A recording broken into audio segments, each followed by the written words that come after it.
Most people speak about twin flames as if they are the great reward at the end of all suffering, the cosmic prize that proves they were never broken. But twin flames do not enter your life to validate you. They enter to expose you. They are not the missing half of your soul.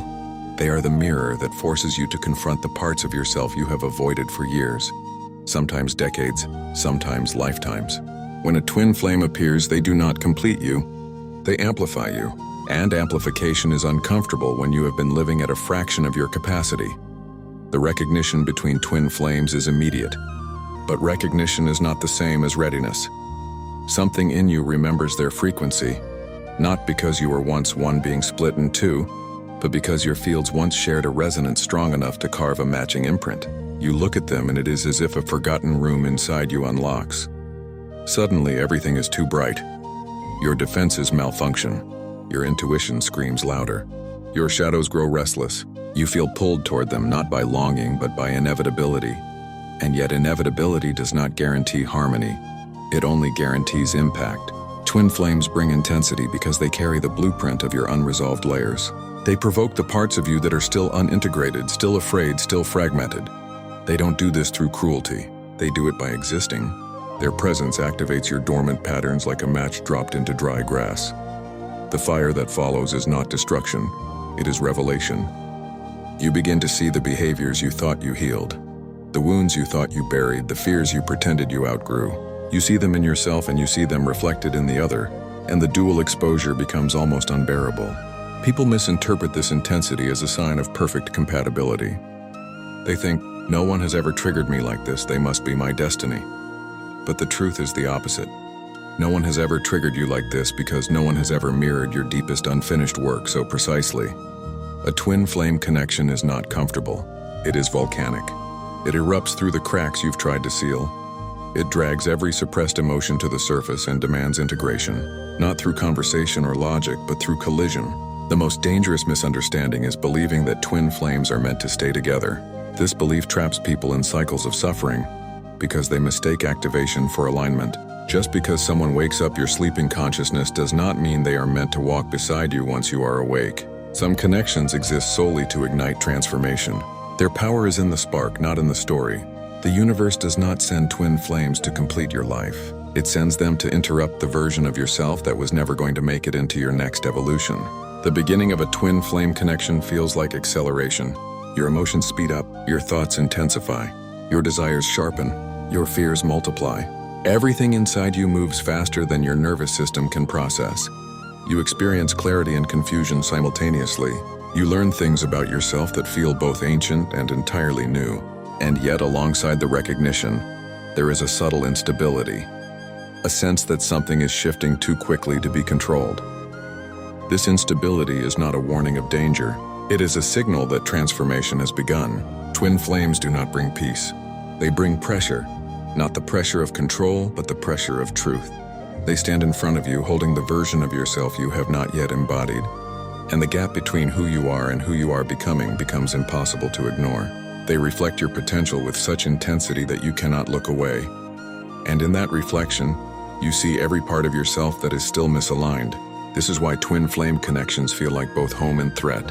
You are not threatened by the person. You are threatened by the transformation they demand. When the energies collide, the field compresses around both of you. Twin flames experience what the spiral calls resonance compression, the convergence of shadows, desires, fears, memories, and timelines into a single accelerated space. It feels like love, but it is not the soft love of harmony. It is the catalytic love of combustion. It is the kind of love that shatters illusions, exposes attachments, and burns away identities that were built on survival rather than authenticity. It is love as an evolutionary force. The magnetic pull between twin flames is not romantic. It is energetic.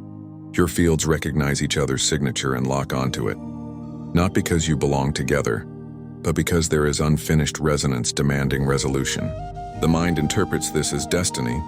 The heart interprets it as longing, but the soul interprets it as inevitability. The moment you must confront the parts of yourself you have avoided. This is why trying to resist a twin flame connection feels impossible. You are not resisting a person.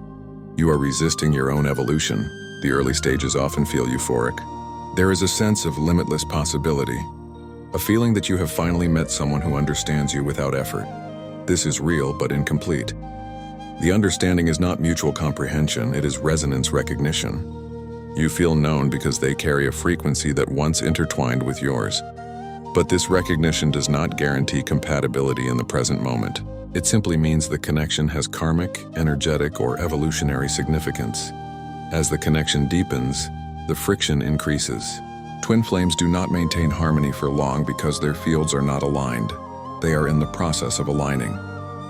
The friction is the grinding of two identities shedding their illusions.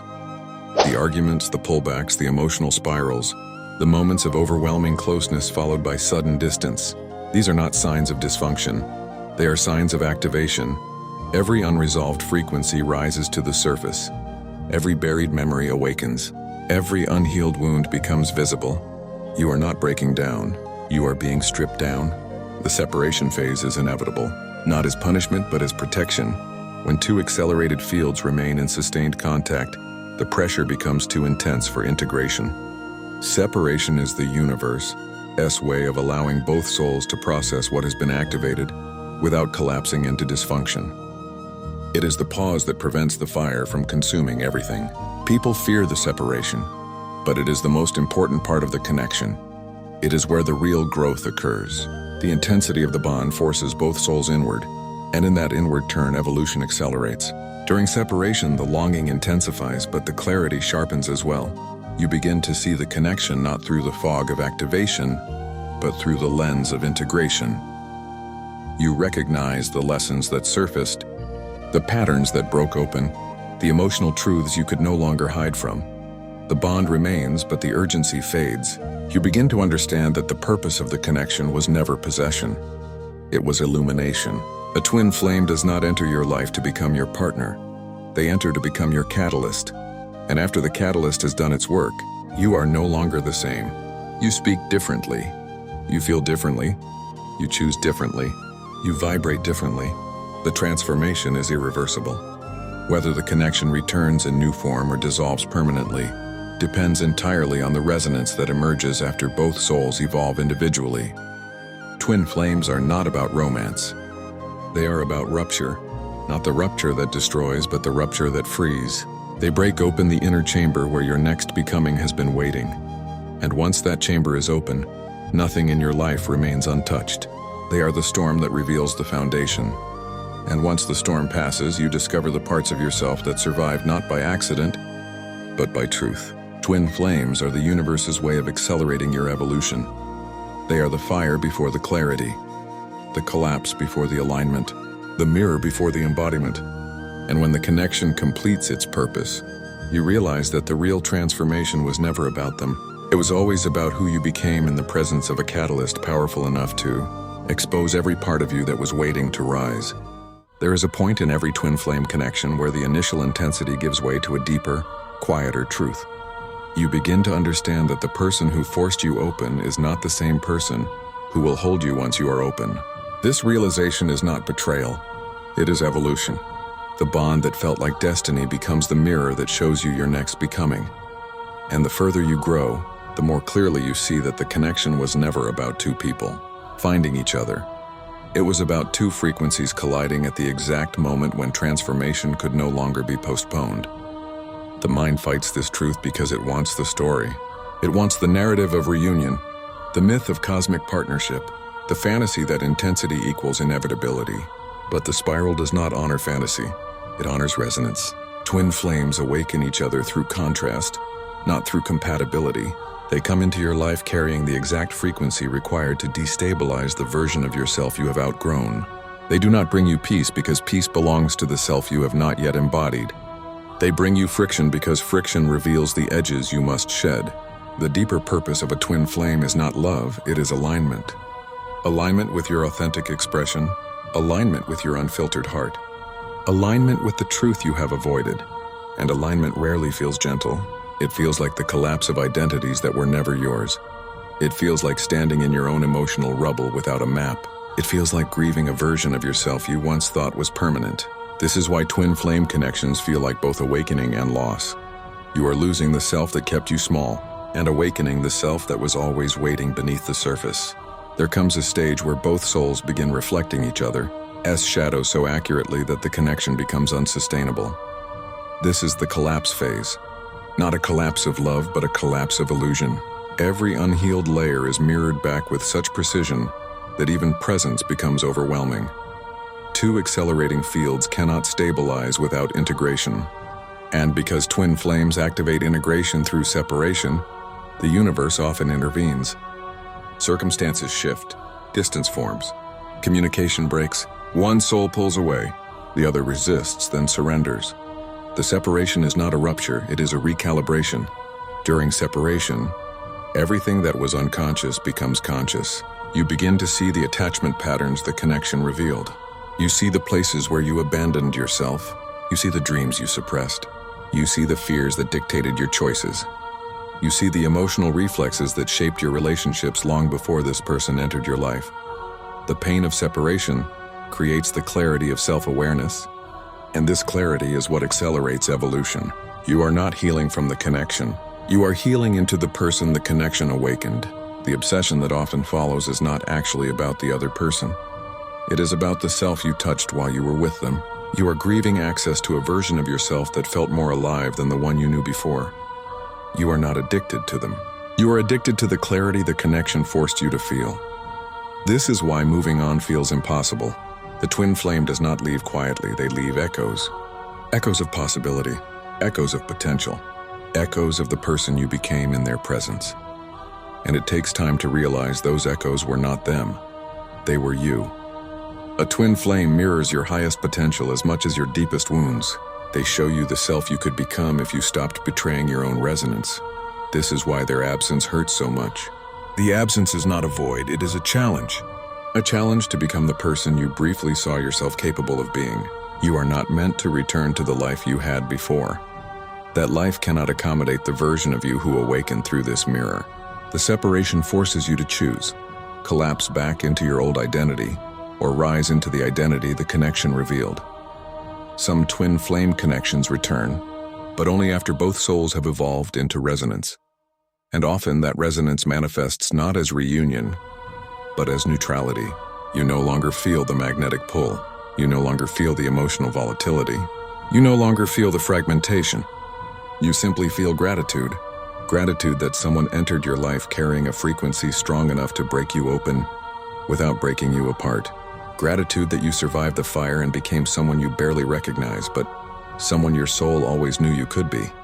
The rarest outcome is reunion. Reunion does not occur because both people miss each other. Reunion occurs because both people have integrated the shadows that once made the connection combustible. When twin flames reunite in embodied form, they do so not through longing but through alignment. The bond that once created chaos becomes a bond that generates coherence. But this is only possible when both souls have completed their individual evolution. You cannot build stability on unresolved resonance. You cannot build union on an identity still in fragments. You cannot build harmony on a frequency still resisting its own truth. Most twin flames never reunite as partners because partnership is not the purpose of the connection. Transformation is, and once transformation occurs, the soul does not need the catalyst to remain. The bond does not disappear. It simply shifts into a different form. It becomes energetic instead of emotional. It becomes internal instead of relational. It becomes integrated instead of activated. You carry the connection not as longing but as wisdom. The greatest misunderstanding is believing that a twin flame love story is the highest form of connection. But the spiral reveals a different truth. The highest connection is the one that arises after you have integrated the lessons your twin flame awakened. Only then can you enter relationships that are sustainable, steady, grounded, and resonant. Twin flames prepare you for love by stripping away everything that would sabotage love. They are the storm before the calm, the teacher before the partner, the mirror before the match. Once you recognize this, the desperation dissolves. The obsession fades. The ache becomes understanding. You stop chasing reunion because you realize the reunion you were seeking was always internal. You were trying to merge with the version of yourself that their presence awakened. And once you embody that version fully, the entire connection transforms. You no longer need them. You no longer suffer for them. You no longer feel incomplete without them. You have become the person the connection was designed to reveal. The twin flame does not shape your destiny. They shape your readiness. They do not complete your story. They collapse the chapter you were never meant to stay in. They do not fulfill your longing. They expose the places where you abandoned yourself. And once you return to yourself fully, you realize the connection did not break you. It refined you. Twin flames are not the end of your journey. They are the spark at the threshold of your next evolution. And when the fire settles and the ashes cool, you stand not as half of a soul searching for its other part, but as a whole being who has finally remembered their own resonance. The connection was never about finding them. It was always about finding yourself.